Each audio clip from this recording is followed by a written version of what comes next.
Kita masih bisa ikut kumpul-kumpul silaturahim dengan sesamanya, dan akhirnya Allah masih izinkan kita semua untuk bersilaturahmi kembali, walaupun hanya lewat online seperti ini karena keterbatasan. Dalam keadaan sehat walafiat, tidak kurang suatu apapun.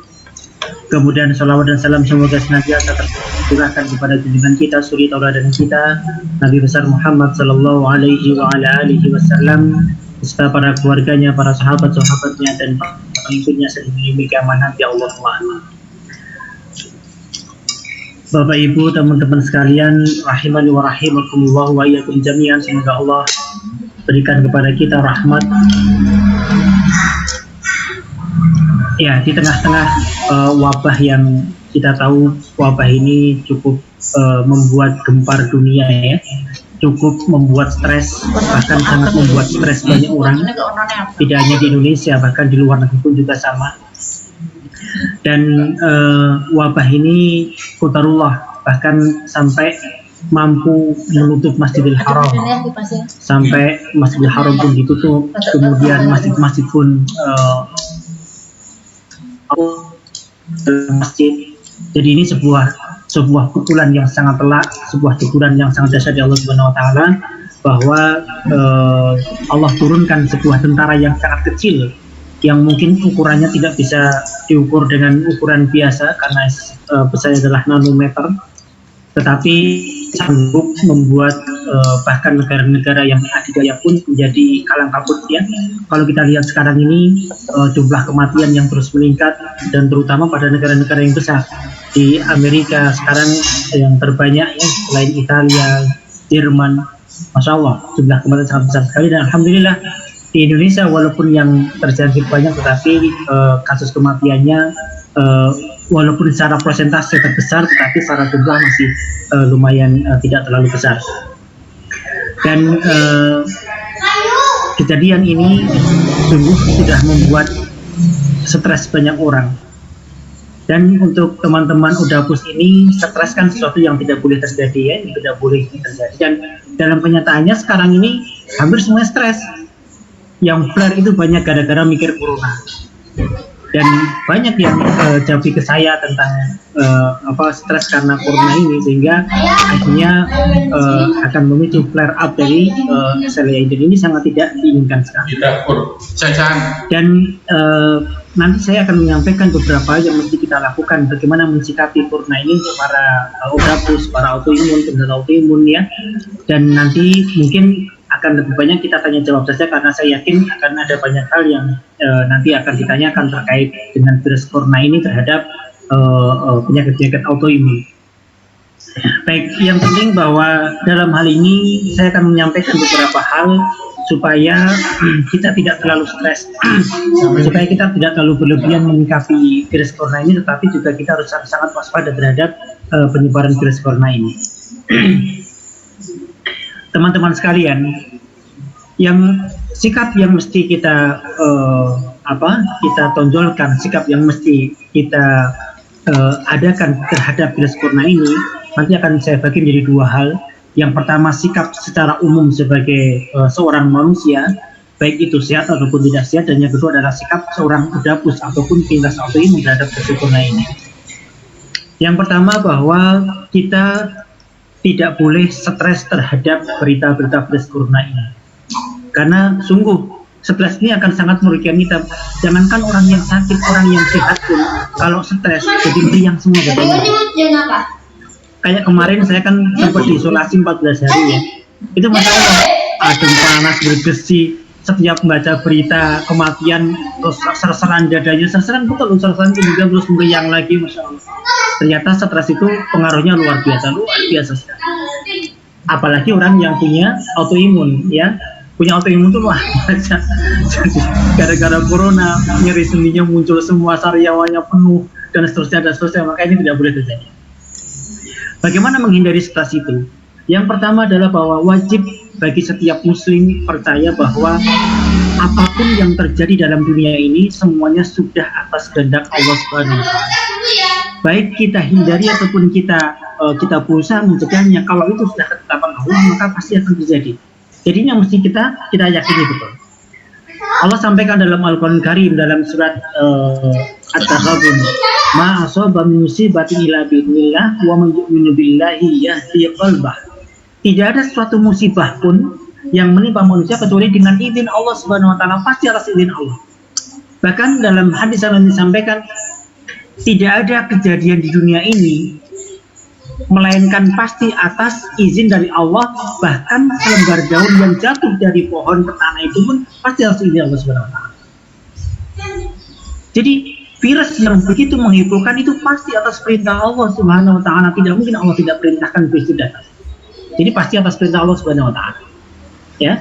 Jadi semua yang terjadi pasti sudah atas izin dari Allah Subhanahu wa taala. Dan semuanya sudah tercatat di Lauhul Mahfuz. Dikatakan bahwa semua yang terjadi dalam dunia ini sudah Allah catat 50.000 tahun sebelum penciptaan langit dan bumi.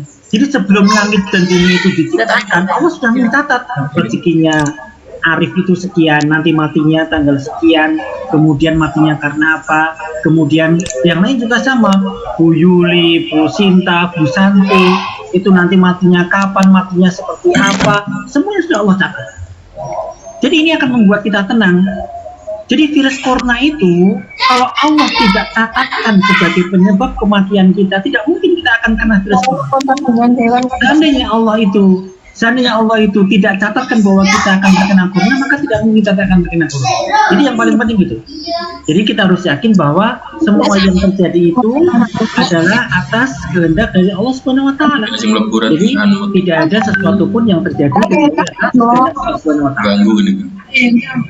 Kemudian ini akan membuat kita agak sedikit tenang bahwa berarti saya harus tenang kalau memang corona itu akan datang kepada saya dan akan mengenai saya, pasti akan kena. Kalau tidak akan kena.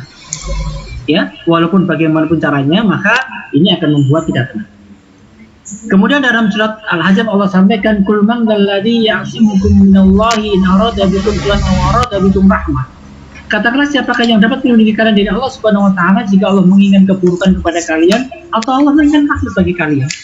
Maka semuanya ini karena Allah yang menciptakan, Allah yang menyuruh, Allah yang mendatangkan, maka Allah juga yang pasti akan bisa melindungi.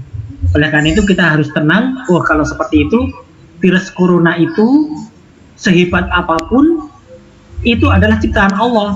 Maka kalau kita ingin selamat dari itu, maka kita mesti minta sama Allah Subhanahu wa taala. Kita minta sama Allah Subhanahu wa taala.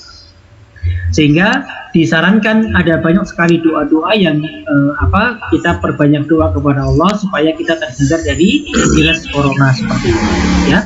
Dan dikatakan bahwa doa itu dikatakan dalam hadis, doa wal ibadah, doa itu adalah ibadah. Dan doa itu akan menghapuskan dosa. Selain nanti Allah akan kabulkan doa kita, Allah juga akan hapuskan dosa-dosa. Jadi kita harus memperbanyak doa. Dikatakan dalam hadis bahwa tidak ada yang bisa merubah takdir kecuali doa. Jadi takdir itu bisa dirubah dengan doa. Catatan di Lauhul Mahfuz, seandainya misalnya dicatat nih, Bu Santi besok akan meninggal karena corona. Tapi kalau kita itu berdoanya khusyuk, benar-benar berdoa, maka insya Allah Allah akan berubah itu. Karena doa itu akan bisa merubah takdir maupun qadha. Ini yang paling penting itu. Jadi orang yang berdoa khusyuk dan terus menerus, insya Allah akan terhindar dari segala macam masalah. Ya, jadi kita harus yakin bahwa semua itu adalah dari Allah, dan Allah juga yang hanya akan bisa melindungi kita dari wabah corona ini. Kemudian teman-teman sekalian yang saya hormati, saya sayangi, saya banggakan. Jadi kita harus yakin ya, dan keyakinan nanti akan menenangkan hati kita. Kalau hati kita sudah tenang, insya Allah kita tidak akan sering. Yang penting kan bagaimana hati tenang terhadap virus seperti ini, ya. Sebetulnya yang lebih banyak dari virus corona kan banyak tuh. Ada virus HIV, ada virus-virus yang lain, itu banyak. Dan itu satu keluarga, satu famili sama. Virus HIV, virus demam berdarah, virus influenza, virus corona, itu satu famili. Dan yang paling dekat adalah virus flu burung, flu babi, MERS, SARS, corona, itu satu famili dan sangat dekat sekali. Dikatakan bahwa corona ini nenek moyangnya adalah SARS, MERS, flu babi, flu burung itu sama, ya. Jadi artinya ya sudah, kita anggap sebagai virus-virus biasa seperti itu. Oke. Kemudian yang mesti kita lakukan kemudian adalah dikatakan bagaimana supaya kita terhindar dari mara bahaya seperti itu. Maka dikatakan ifat Allah yaqfatkallah, tahfid tu jaja. Barang siapa yang menjaga Allah, maka Allah akan menjagamu. Barang siapa menjaga Allah, maka aku akan mendapatkan Allah ada di hadapan. Ini menunjukkan bahwa kalau kita ingin dijaga sama Allah dari segala macam bahaya, maka kita pun menjaga Allah dengan meningkatkan amal ibadah kepada Allah Subhanahu wa taala. Teman-teman sekalian yang saya hormati, kemudian selain kita tawakal kepada Allah, kita berdoa kepada Allah, kepada Allah supaya takdir kita dirubah sama Allah menjadi orang-orang yang selamat dari virus corona ini, maka kemudian yang berikutnya adalah harus menghindari sebab tertularnya corona ini yang paling penting. Ya.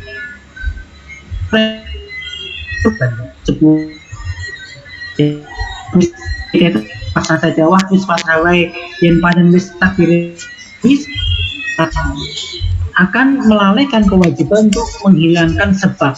Artinya apa? Mencegah supaya tidak tertular corona. Maka di dalam Islam sudah jelas-jelas mengajarkan kepada kita banyak hal yang bisa kita lakukan untuk mencegah corona. Banyak sekali yang bisa dilakukan.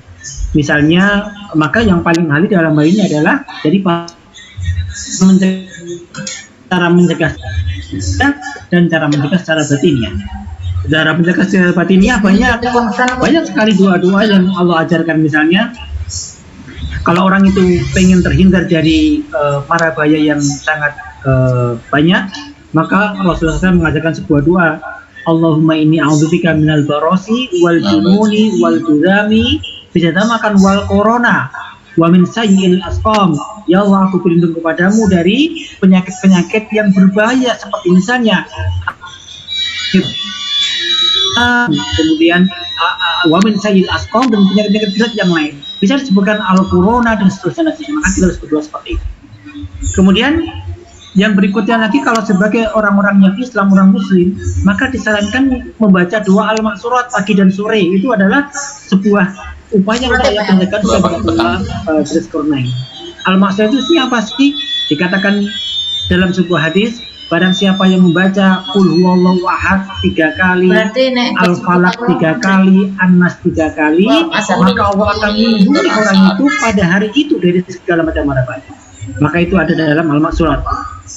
Kemudian dikatakan lagi, barang siapa yang membaca doa ini, Bismillahirrahmanirrahim, la yadurru ma'asmihi syai'un fil ardi wala fis sama' wa huwas samiul alim, sebanyak 3 kali dengan khusyuk, maka Allah akan hindarkan dari segala macam bahaya. Dan banyak sekali doa-doa yang diajarkan supaya kita bisa terhindar dari mara bahaya. Itu adalah cara mencegah secara batinnya. Ya, cara mencegah batin. Kemudian banyak hal yang lain, misalnya memperbanyak sholat tahajud. Dikatakan barang siapa yang melaksanakan sholat tahajud, maka Allah akan berikan dua keutamaan. Yang pertama di dunia dan yang kedua adalah di akhirat. Di dunia apa salah satunya? Salah satu adalah terhindarkan dari penyakit-penyakit yang berbahaya. Kemudian yang berikutnya apa? Sedekah. Dan ini sedekah yang paling utama saat ini. Barang siapa yang melaksanakan sedekah, maka sedekah itu akan bisa menyembuhkan penyakit, menjauhkan dari mara bahaya. Dan sedekah yang paling utama saat ini, karena sekarang sedang banyak orang yang kesusahan. Kalau panjenengan punya harta, punya uang, disisihkan buat sedekah yang lain, maka insya Allah ini akan bisa menghindarkan dari segala macam mara bahaya. Sedekah tidak harus banyak nih sekalian. Sedekah tidak harus banyak, yang penting adalah ikhlas dan tertuju pada orang yang apa. Maka perbanyak sedekah, perbanyak sholat tahajud, ya, kemudian perbanyak doa-doa, kemudian yang lain sebagainya. Jadi masih banyak sekali ini cara-cara secara batinnya yang bisa kita cara pencegahan secara lahir, ya. Dalam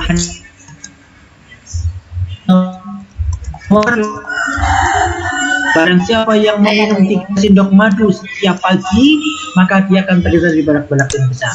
Jadi salah satunya adalah minum madu.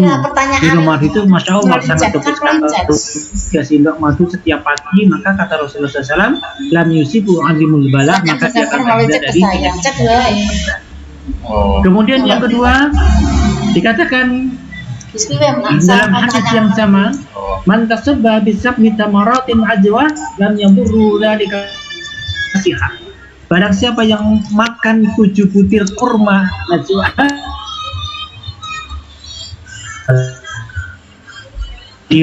makan kurma. Kemudian yang ketiga kalau mau pakai habatus saudah misalnya, itu juga sangat. Kemudian yang keempat adalah seperti yang para ahli sampaikan, kita harus istirahat yang cukup, minimal 6-8 jam tidur setiap harinya. Ya, jadi istirahat yang cukup itu sangat meningkatkan kualitas dari sistem imun. Jadi berbeda. Oke. Kemudian buat orang-orang yang sehat, maka disarankan kita berjemur ya. Berjemur itu sangat bagus ya. Jadi sinar matahari itu ada 3 tipe, ada ultraviolet A, ultraviolet B, dan ultraviolet yang C. Ultraviolet A itu dia daya tembusnya pendek, tetapi kekuatannya besar. Sedangkan ultraviolet B itu daya tembusnya dalam, kekuatannya tidak terlalu besar, dan ultraviolet itu yang sangat besar. Allah takdirkan bahwa yang sampai ke bumi itu hanya yang ultraviolet A dan B. Yang ultraviolet yang C tidak bisa masuk ke bumi karena terhalang atmosfer ya. Nah, yang bisa penyembuhannya lama. Antara jam 9 pagi sampai 3 sore. Saat panas-panasnya itu sebetulnya vitamin-vitaminnya sangat banyak. Maka buat yang sehat dianjurkan berjemur antara jam 9 atau jam 10 pagi sampai jam 3 sore. Tapi buat para penyintas autoimun, orang-orang dengan lupus, maka kita harus hati-hati ya. Kalau memang sangat tidak kuat dengan matahari, tidak usah berjemur. Ya, kita akan dapatkan vitamin dari tempat yang lain. Kemudian yang berikutnya yang kita bisa lakukan adalah dengan olahraga ringan. Jadi olahraga ringan itu akan bisa meningkatkan imun kita. Misalnya jalan sehat ya. Kemudian olahraga yang ringan, apalagi kita beraktivitas rumah tangga tetapi secara rutin. Kita nyuci, kita ngepel ya, kemudian kita nyapu, itu sudah olahraga yang ringan, itu akan cukup meningkatkan sistem imun. Jadi jangan yang suruh kerja pembantunya, olahraga tiduran di tempat tidur, nanti yang sehat pembantunya sudah kan marah-marah. Ya, jadi aktivitas diperbanyak. Kemudian yang berikutnya adalah hindari stres. Bagaimana cara menghindari stres? Tidak usah terlalu sering baca-baca virus corona ini, ya, karena semakin baca itu semakin stres. Saya yakin sekarang sudah sangat paham dengan virus corona, usah terlalu sering dibaca-baca. Tutup HP-nya, buka Quran-nya, itu yang paling betul. Quran itu dengan dibaca akan menenangkan hati. Kita dengarkan murotal akan menenangkan hati. Semakin baca-baca semakin stres, itu akan semakin menurunkan sistem daya tahan tubuh kita. Maka saya sangat setuju dari usulan beberapa orang yang mengatakan mulai sekarang sudahlah yang di-share hanya yang berita positif saja, yang sembuh sekian orang, obatnya sudah diketemukan, ini yang paling baik ya, tidak usah nge-share berita yang aneh-aneh. Saya pun sekarang sudah malas baca-baca berita corona karena semuanya berita yang jelek, dan dari semua berita yang jelek itu hampir 70% katanya apa misalnya dapat 2.000 per hari, itu semuanya bohong semua itu. Jadi banyak berita bohong yang sekarang ini saya tidak tahu tujuannya apa itu. Saya tidak tahu tujuannya apa. Bahkan aku entah kapan bisa corona itu bukan karena corona. Dokter yang meninggal berapa orang? Banyak kan? Tapi yang karena stroke juga dikatakan karena corona, yang meninggal karena meningitis juga dikatakan karena corona. Jadi ditambah heboh ini sekarang. Jadi masya Allah, orang kecelakaan tabrak mobil karena corona. Jadi banyak berita-berita bohong yang itu membuat kita semakin stres. Maka tidak usah kita terlalu sering baca-baca berita yang aneh-aneh seperti itu. Ya, jadi ini yang mesti kita lakukan. Multivitamin boleh diminum, ya, untuk yang sehat boleh minum multivitamin yang lain yang dijamin oleh para ahli. Ya, nanti akan saya sampaikan ketika kita akan bicarakan tentang pada SLA. Jadi terhadap wabah seperti ini, maka secara umum kita harus tawakal kepada Allah Subhanahu Wa Taala.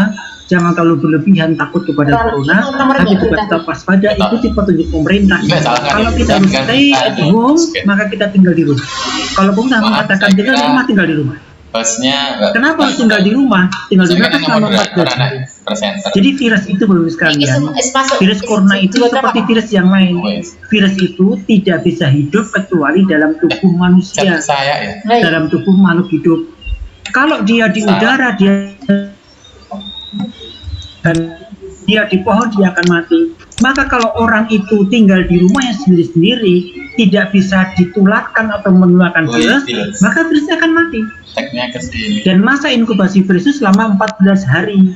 Jadi kalau sudah 14 hari kok virusnya tidak ketemu tempat yang cocok buat dia berkembang biak, maka akan mati virusnya. Maka itu alasannya kenapa harus 14 hari. Jadi virus corona itu sekalian, virus corona itu memiliki masa inkubasi sekitar 7-14 hari. Jadi kalau dia masuk ke dalam tubuh seseorang, ya, masuk itu lewat apa? Dia masuknya lewat lubang yang ada dalam tubuh kita, lewat mulut, lewat hidung, lewat mata, ya. Kalau dia masuk, maka dia akan nempel di tenggorokan. Jadi biasanya di hari ke-1, hari kedua itu mulai demam, karena virusnya dari tenggorokan. Hari kedua, ketiga, keempat demamnya tinggi. Hari keempat virusnya mulai masuk ke paru-paru, maka mulai timbul batuk-batuk. Hari kelima batuknya semakin parah. Hari keenam mulai sesak nafas. Hari ketujuh mulai tambah sesak dan seterusnya tambah sesak. Itu kalau infeksi pada orang. Tapi kalau orangnya itu sehat, ya, artinya daya tahan tubuhnya baik, maka setelah hari ke-7 kok tidak ada gejala apa-apa, maka virusnya akan lemah, kemudian mati, timbullah antibodi, sampai hari ke-14 sudah clear, bersih virusnya. Maka 14 hari itu sudah cukup untuk membunuh virus sebetulnya. Kalau kita mau berdiam diri di rumah selama 14 hari. Kenapa penyebaran sangat cepat? Karena dia tertular ke orang lain. Kalau sudah tertular ke orang lain, maka dia akan bertahan lagi, tambah banyak, tambah lama umurnya virusnya. Jadi yang berikutnya adalah patuhi aturan pemerintah untuk tetap tinggal di rumah masing-masing selama minimal 14 hari atau sampai dengan nanti pemerintah menjadikan sampai kapan. Kemudian yang berikutnya adalah ikuti pemerintah yang lain, apa misalnya jaga jarak 1 meter dengan orang lain. Bahkan dengan keluarga pun saya sampai sekarang masih menjaga jarak, walaupun saya kemarin sudah dites sudah negatif hasilnya, tetap masih menjaga jarak. Ya, jaga jarak.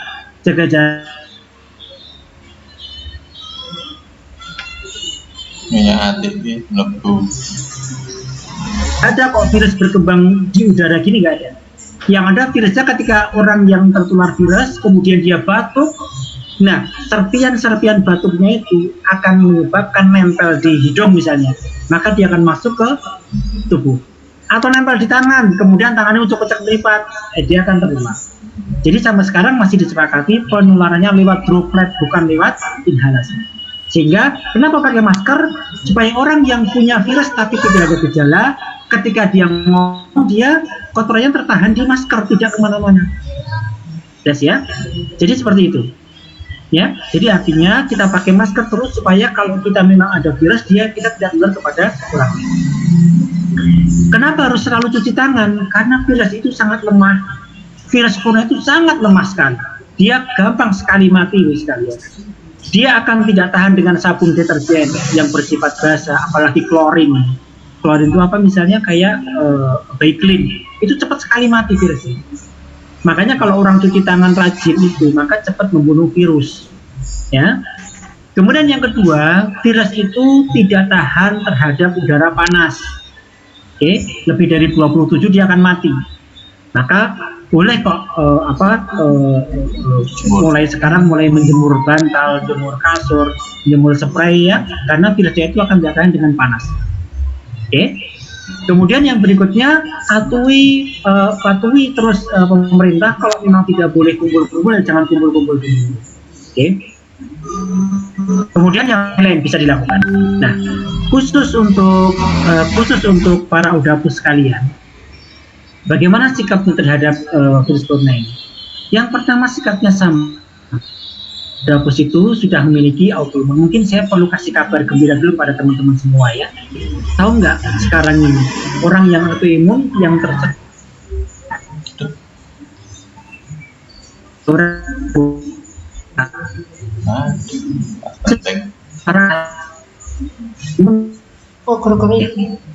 apakah karena mereka sudah pakai masker setiap hari atau karena mereka sudah minum obat imunosupresan terus, tetapi memang sangat jarang sekali.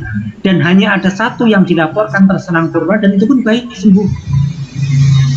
Ini kabar gembira buat para orang-orang dengan autoimun ya. Banyak akhirnya orang berdiskusi tentang ini. Oh, mungkin karena orang autoimun itu sudah sistem imunnya itu sudah sangat terbiasa dengan gejala-gejala yang luar biasa misalkan. Itu ada yang menyampaikan seperti itu. Atau ada yang menyampaikan kan orang autoimun kan sudah banyak yang minum kloroquine. Kan obatnya obatnya kan kloroquine itu juga bisa ada betul. Tetapi memang saya sampaikan sangat sedikit orang-orang autoimun yang saat ini terserang corona, entah ya apapun itu. Tapi jangan membuat kita lalai. Kita tetap harus tetap waspada, rajin cuci tangan, pakai masker, stay di rumah terus, tidak usah kemana-mana dulu selama ini ya. Kalau memang tidak butuh, sekali keluar jangan keluar. Ya. Tetapi kemudian yang perlu dilakukan lagi adalah yang kedua, hindari stres. Oke. Stres itu yang tadi saya sampaikan pemicu autoimunnya. Jadi sebisa mungkin menghindari stres, lebih banyak baca Quran daripada baca berita, ya. TV-nya dimatikan saja dulu, lebih banyak murojaah, lebih banyak menghafal Quran. Itu akan meningkatkan sistem imun, akan semakin menguatkan daya tahan tubuh kita. Ya, yang penting itu.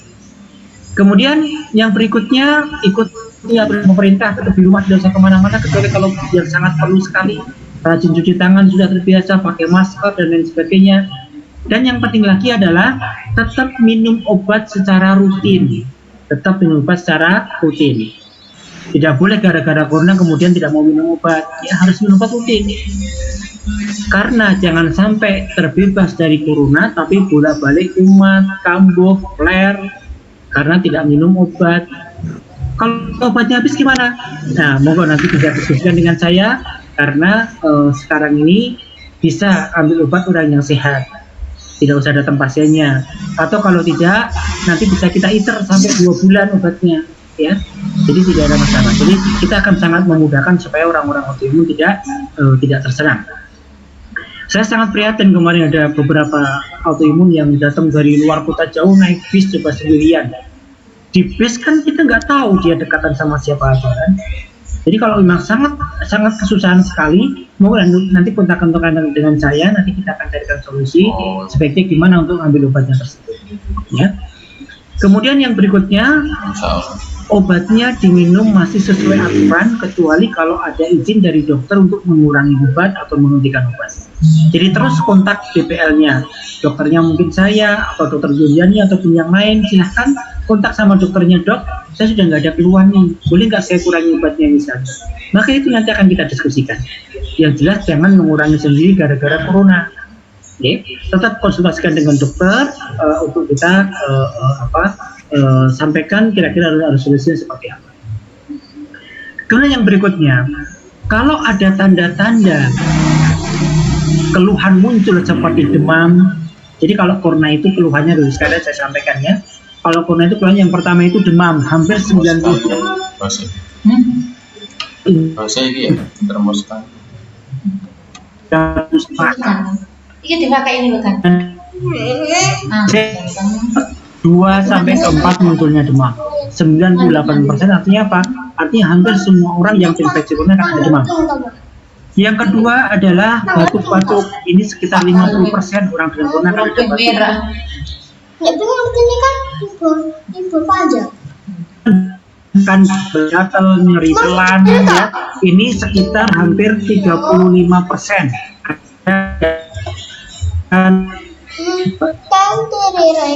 Kalau kan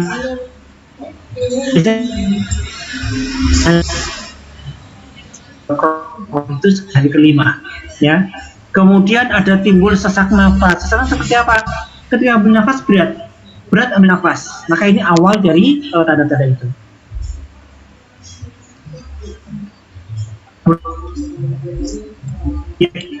tampak limfositnya akan turun atau limfositnya akan turun, ya, leukositnya turun, limfositnya turun, atau dari foto ronsen akan tampak ada seperti pneumonia, infeksi paru. Itu tanda-tandanya.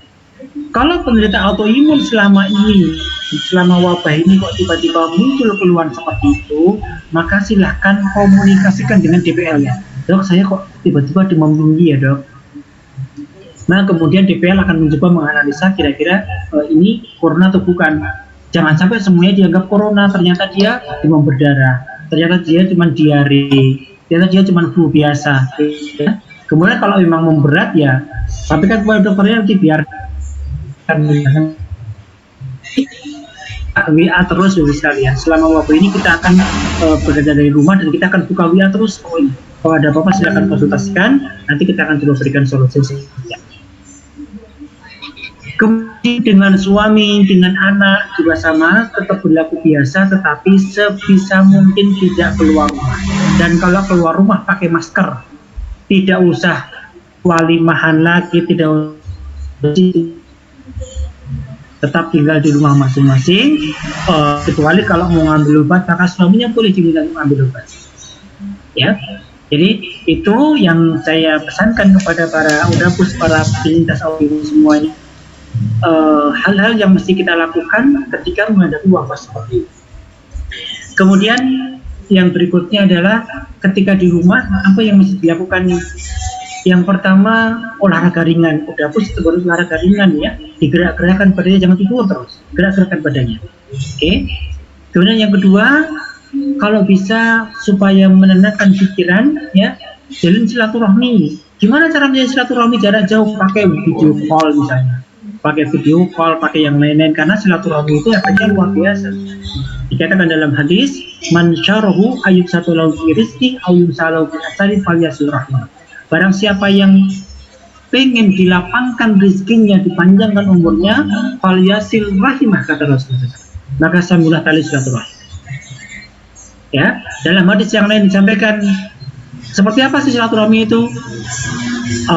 Rasulullah SAW menyampaikan dalam hadis, tidaklah silaturahmi itu seperti kita menunggu orang untuk datang, tidak, kata Rasulullah SAW, walakinnal wasil, dan sesungguhnya silaturahmi itu seperti apa? Ketika idza qata'at rahimu fasilah, ketika sudah terputus silaturahminya, kali kamu menyambung kembali. Maka orang yang menelpon pertama ini yang dapat pahala falyasil rahimah, silaturahmi. Orang yang lama tidak berjumpa kemudian dia menelpon duluan, maka orang ini yang mendapatkan pahala silaturahim. Maka insya Allah Allah akan panjangkan umurnya, Allah akan sehatkan badannya dengan seperti itu. Maka yang berikutnya adalah sambung silaturahim dengan siapapun, teman-teman yang lama-lama sambung silaturahim. Ya, dengan DPL-nya, dengan dokternya sambung silaturahim Bu.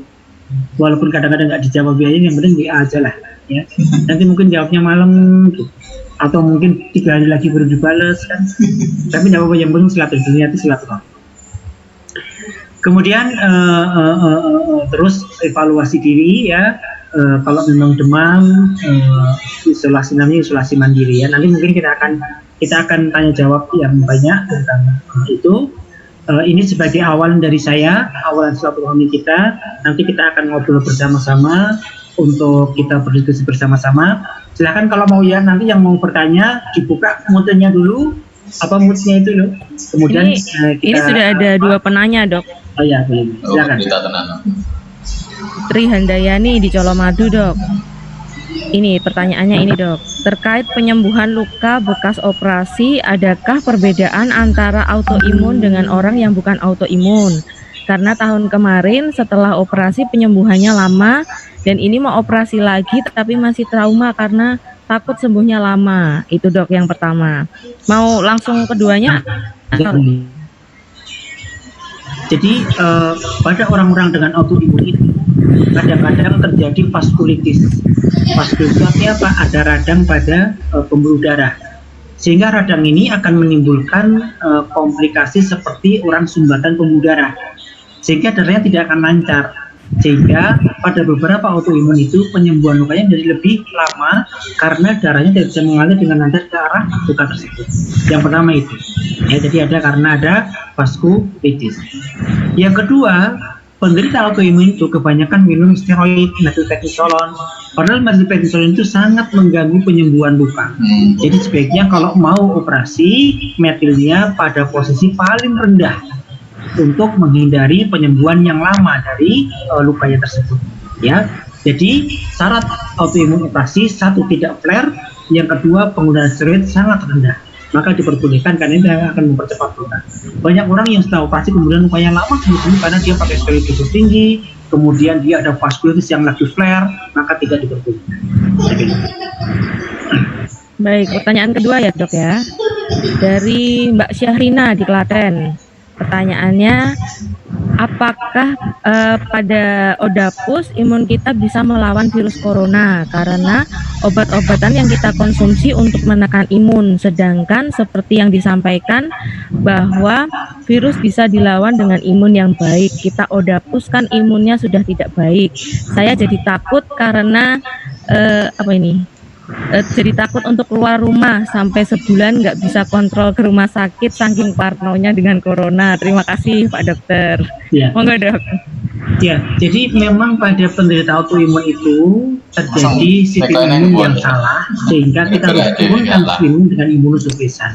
Tetapi apakah kalau diturunkan dengan imunosupresan akan habis sistemnya? Tidak, masih banyak tersisa sistem imun yang baik sehingga tidak usah khawatir untuk datang ke rumah sakit untuk mengambil obat. Ya, insya Allah kita masih terlindung dari virus dan itu pun masuk karena kita masih ada sistem imun yang baik. Ditekan ditekan pun tetap masih ada sistem imun yang baik yang akan bisa melindungi diri kita.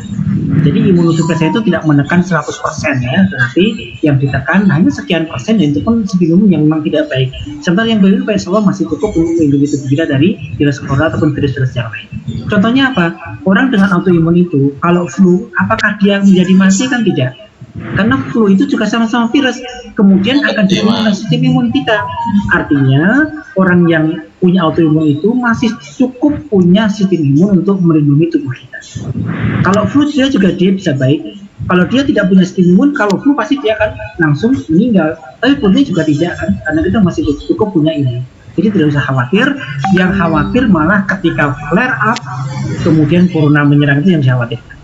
Karena ketika flare up, maka banyak celah untuk virus corona menempel pada tubuh kita. Misalnya apa? Virus corona ini akan mudah menyerang pada orang-orang yang memiliki komorbid. Misalnya apa?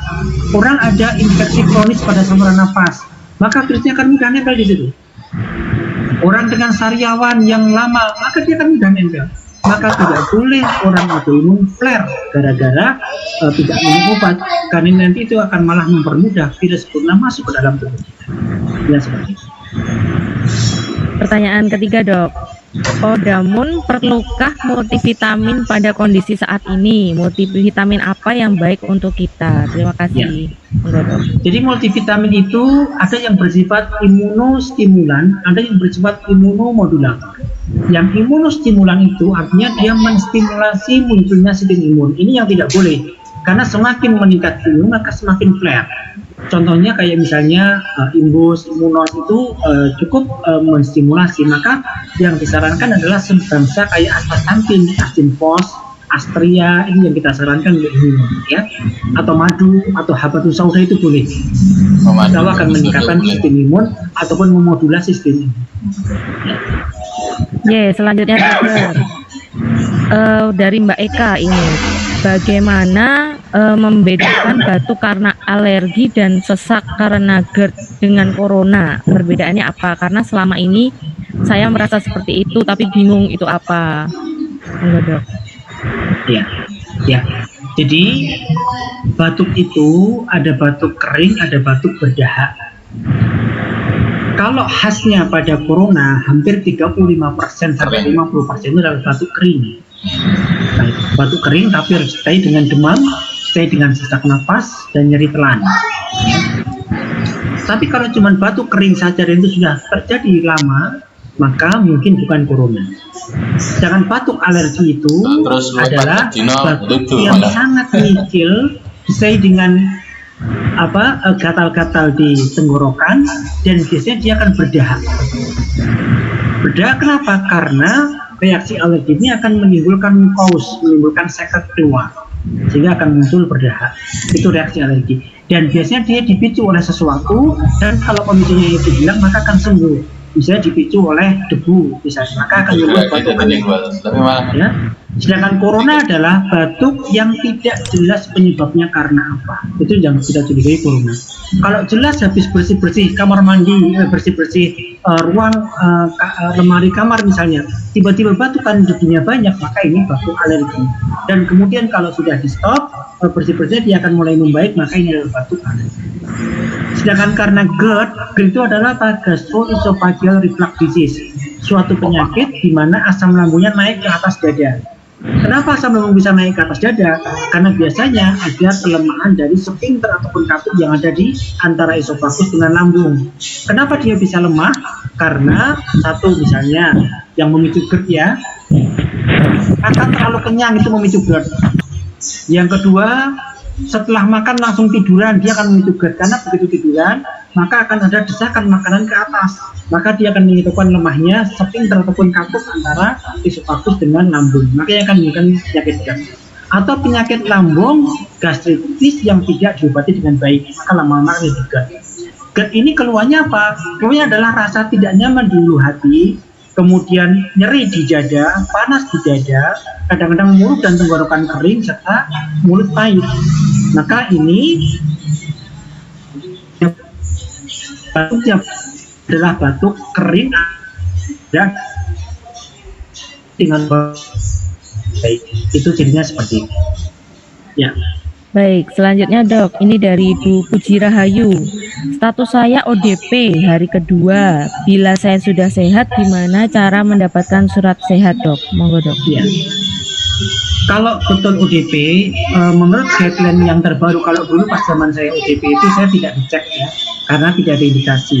Tapi kalau sekarang ODP itu harus dicek. Biasanya yang ngecek dari dinas kesehatan, Bu Puji. Dinas kesehatan akan datang ke rumahnya ibu, kemudian akan mengambil swab tenggorokan itu di hari pertama atau kedua dan ketiga atau keempat. Kemudian nanti setelah 14 hari di swab kembali, kalau memang negatif selama 2 kali pemeriksaan maka dinyatakan sehat. Nanti dari dinas kesehatan akan mengeluarkan surat sehat. Saya juga kemarin dapat surat keterangan sehat. Itu setelah 14 hari silakan lapor ke dinas kesehatan setempat untuk diberikan surat. Kemarin Monggo saya ditanggapi Bu. ya, kemarin itu saya sudah 14 hari, kemudian saya ketemu dokter. Kemudian beliau mengatakan saya nggak ada kebijakan untuk ngetes, begitu katanya. Kan saya juga agak flu, tapi flu ini sudah saya jelaskan, saya ini flu karena bawaan dari lupus saya, kan begitu. Tapi beliaunya tetap tidak memberikan, katanya malah disarankan saya untuk periksa ke dokter saya, dokter lupus, dokter Ari, begitu. Sarannya seperti itu. Sehingga sampai dengan sekarang, pada kondisi saya sudah bagus, maksud saya masih tetap diberikan ODP 14 hari kedua, sehingga saya juga nggak bisa pergi kemana-mana. Terima kasih dokter. Gimana? Jadi ODP-nya 14 hari lagi. Iya. Harusnya tidak seperti itu ya. Harusnya setahu saya itu ODP adalah 14 hari. Hari pertama, kedua dicek, kemudian hari ke-14 dicek lagi. Kalau memang negatif sudah selesai. Ya. Kemudian kalau seperti ini tidak dicek, mestinya 14 hari itu sudah selesai. Karena kalau 14 hari tidak ada keluhan apa-apa, kemungkinan besar itu sehat. Iya. Kalau ada kebijakan 14 hari berikutnya saya belum tahu, coba nanti ditanyakan lagi. Atau kalau perlu ibu datang ke dinas kesehatan aja Bu, untuk dipastikan saya gimana ini gitu. Karena tidak ada keluhan itu berarti kalau 14 hari sudah selesai gitu. Saya kan disarankan datang ke puskesmas dokter, dikunjungi dari dinas kesehatan. Dan saya juga patuhi.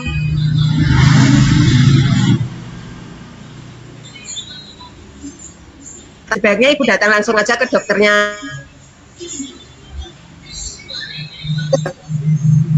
Bisa ibu datang ke saya aja deh. Kita kasih surat dari sini. Bu. Ya udah, terima kasih dokter. Ya, kita kasih surat ya. Baik, selanjutnya nggih dok ya, dari Mbak Olenka. Dokter, apakah masih efektif obat autoimun yang masa berlakunya kurang dari 1 bulan dari bulan expired yang tertera di obatnya? Berapa persen keefektifan obat tersebut? Ya, saya tidak tahu persis berapa persennya, tetapi sebaiknya kalau sudah 1 bulan sebelum expired memang tidak diminum lagi. Oh begitu, monggo. Jadi expired itu bukan pas harinya enggak, tapi kurang lebih 1 bulan sebelum expired itu memang sebaiknya sudah tidak dikonsumsi. Aman. Baik. Ada tanggapan sudah ya harusnya. Selanjutnya ya dari Mbak Aldesanti. Maaf keluar topik. Apakah obat penekan imun dalam hal ini Sandimun bisa masuk ke ASI? Maksudnya mungkin terserap begitu ya. Kemudian apakah bisa merusak imunitas bayi? Berapa persen amannya bayi minum ASI dengan ibu konsumsi Sandimun, Dok? Monggo, Dok. Ya. Jadi kalau Sandimun, Imuran itu relatif cukup aman buat ASI, buat janin saja aman, buat ASI pun juga cukup aman. Jadi saya kira tidak ada masalah untuk minum Sandimun pada yang menyusui, tidak ada masalah. Dan seandainya itu masuk pun sangat kecil dan efeknya pun juga sangat kecil untuk janin. Saya kira tidak ada masalah. Semoga kehamilannya lancar ini ya, Dok ya. Kita doakan bersama. Kemudian dari Mbak Lani, dokter, saya 1 bulan batuk tanpa demam, tanpa yang lain, riwayat RA dan bronkitis. Mau minum obat apa bingung, soalnya sedang menyusui. Dulu biasanya diresepin kodein dengan cetirizine, langsung sembuh. Monggo, Dok. Ya, kalau sedang menyusui maka kodein sama cetirizine nggak boleh, karena itu sudah diserap ke ASI, kemudian akan diminum oleh si bayi. Maka sebaiknya kalau 1 bulan seperti ini, kalau batuknya batuk kering, tidak ada demam, tidak ada keluhan yang lain, saya kira tidak ada batuk alergi. Maka silakan boleh minum methylprednisolon 4 mg 2 kali 1, perbanyak minum air putih, pakai lemon atau pakai jeruk nipis itu sangat bagus untuk mengurangi batuk. Ya, jadi pakai methyl aja nggak apa-apa. Betul. Sekarang dari ini Vivo 1814 ini siapa ya? Di kondisi seperti ini apakah aman, Dok, kalau kita ke poli THT? Karena poli THT katanya zona kuning, sedangkan saya butuh ke THT. Monggo, Dokter. Ya. Jadi 2 spesialis yang cukup riskan adalah THT sama gigi ya. Di mulut sama THT itu sangat riskan sekali. Sehingga kalau memang tidak dalam kondisi darurat sekali, tapi kalau memang kondisi darurat sampai misalnya nyeri kepala hebat karena sinusitis atau tidak bisa nelan sama sekali, maka boleh ke THT cukup aman, karena nanti di THT itu juga akan memakai APD secara lengkap ya. Jadi aman, insya Allah tidak ada masalah. Tetapi ketika hanya ringan-ringan saja, sebaiknya kok ditunda dulu sampai nanti wabahnya hilang. Ya, dari Mbak Diah Rahma, dokter, apakah Truxantin disarankan dalam kondisi wabah seperti ini buat Odapus tentunya? Ya. Jadi obat Truxantin itu kan isinya kalau tidak salah antioksidan, dia bersifat alamiah herbal antioksidan. Maka kalau dalam kondisi seperti ini, maka semua antioksidan itu diperbolehkan, yang cukup bagus. Kayak seperti aspirin, tamu itu cukup bagus untuk kondisi sedang wabah seperti ini. Maka masih diperbolehkan, silakan pakai Truxantin, tapi ini pun sebatas pencegahan, tidak Truxantin sebagai obat yang bisa melakukan cara tepat. Mas Rudi, tolong mikrofonnya matiin, Mas. Suara peliharaannya masuk ke sini. Lanjut, Dok. Ini dari Mbak Lani lagi.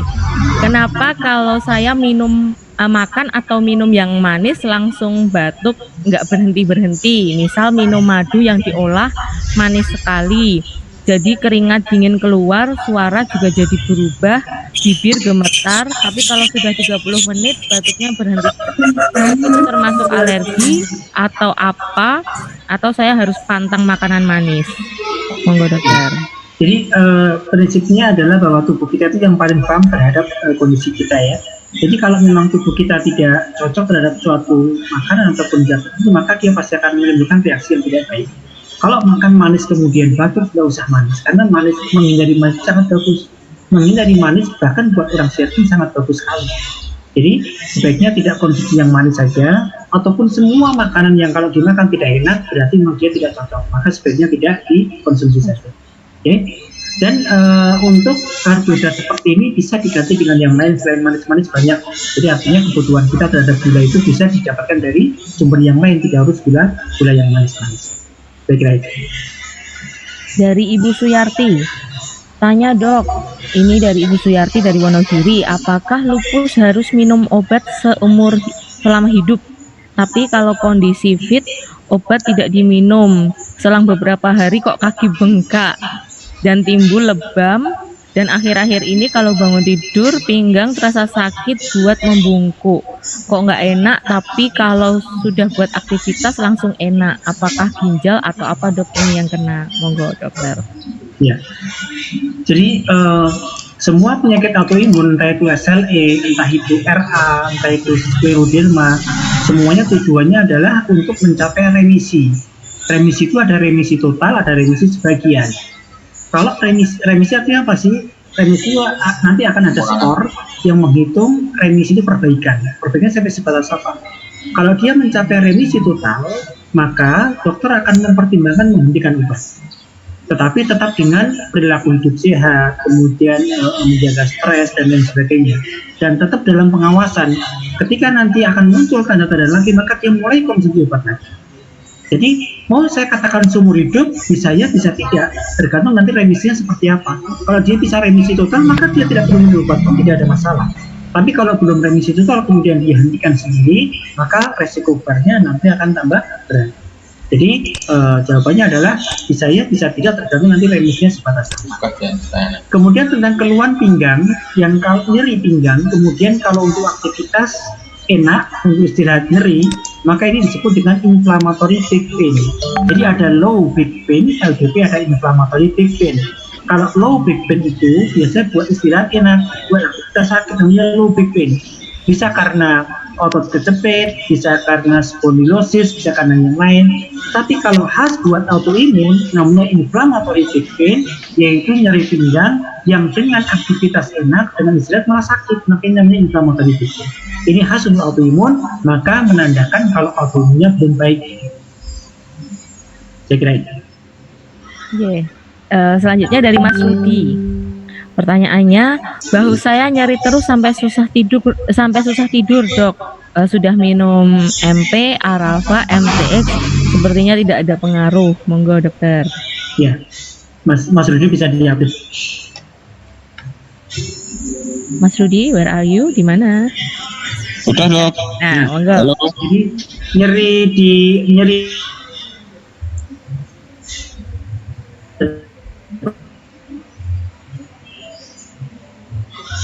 Kapan? Sinyalnya lah.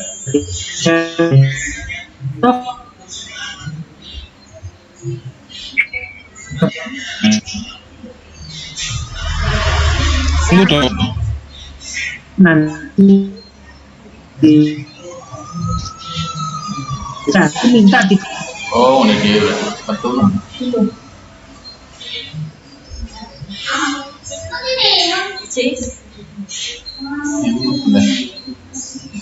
nanti Ada.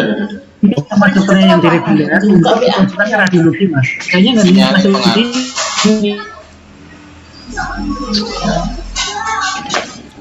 Bisa saya chat, saya bantu chat lah dari sini. Jadi nanti dokter yang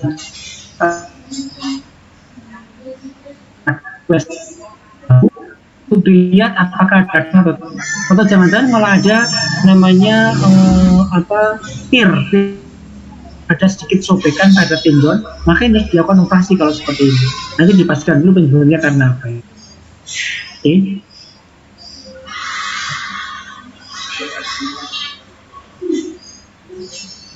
Ya, sudah dok. Ya. Lanjut ya. Dari Mbak Angger. Batuk sudah 1 bulan, kadang batuk berat, kadang membaik, kadang kambuh lagi, dan 5 hari ini demam sampai di atas 38, tapi juga naik turun. Kemudian sepertinya ada badan sakit, kepala nyeri juga, mual, kadang sampai muntah, sempat pingsan, dan kalau dari tadi malam agak sesak, kaki susah buat jalan, obat sudah diminum rutin, tiap pagi minum madu juga, minum Telfas dan Fluimucil.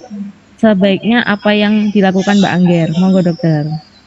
Angger bisa cek Mbak Angger. Mbak Angger. Parah ya katanya. Angger. Iya Ya. dok. Ya.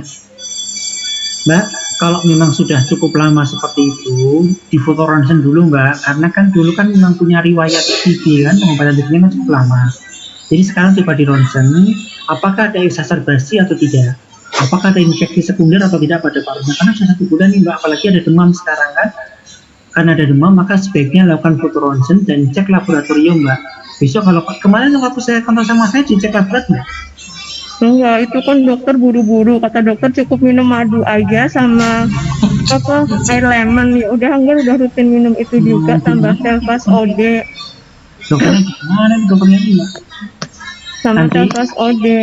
Anu aja deh Mbak, kapan kontrol lagi untuk dicek laborat sama foto ronsen ya Mbak, memastikan itu ya. Tapi ini kepala tuh nyeri berat gitu dok.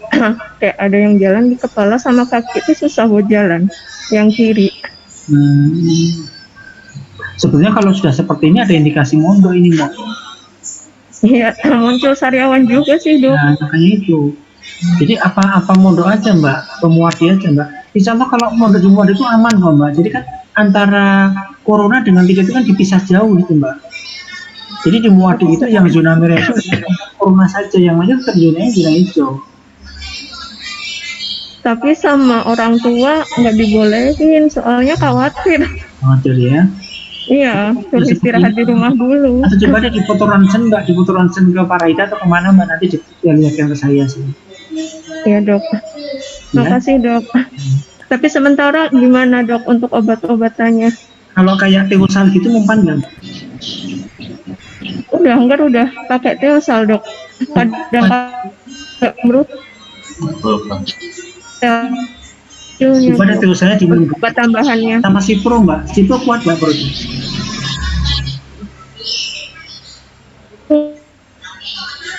Berarti apa yang kuat? Coba sih kalau antibiotik. Coba pakai Cefixim Mbak kalau nggak kuat. Nanti biar saya deh, Japri ya. Iya dok. Koneksi saya barusan keputus. Tadi kayaknya ada pertanyaan dari Mbak Valencia Valeri, kemudian ada dari Mbak Ana, dan yang ke bawah saya sempat kehilangan, ini belum bisa akses lagi. Monggo kalau misalkan yang mau tanya Mbak Valencia, Mbak Ana bisa langsung tanya, aktifkan mikrofonnya, terus langsung tanya ke Dokter Arif. Monggo. Valencia. Via Valen. Saya panggil dia Via Valen. Di sini ada Mana ini? Valencia. Iya. Valen. Ada tapi dia tidak mengaktifkan videonya dok. Jadi Ya, tanya kemarin itu loh dok, yang apa Ini tangan coba Valen muda ini. yang lebih muda, yang lebih muda dok.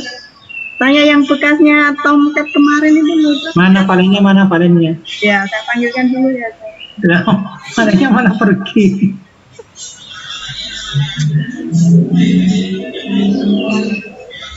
Kayak makan tekok dewe. Ada persiapan. Dok, kemarin itu kan saya habis dari Solo itu tuh dok kemarin. Ya, lah terus tiba-tiba kalau apa itu masuk ke Perumnas itu ya ada takutnya juga dok.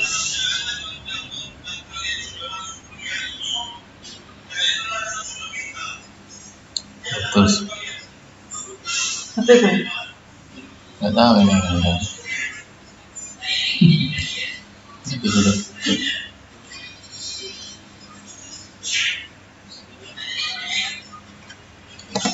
Sampai ini.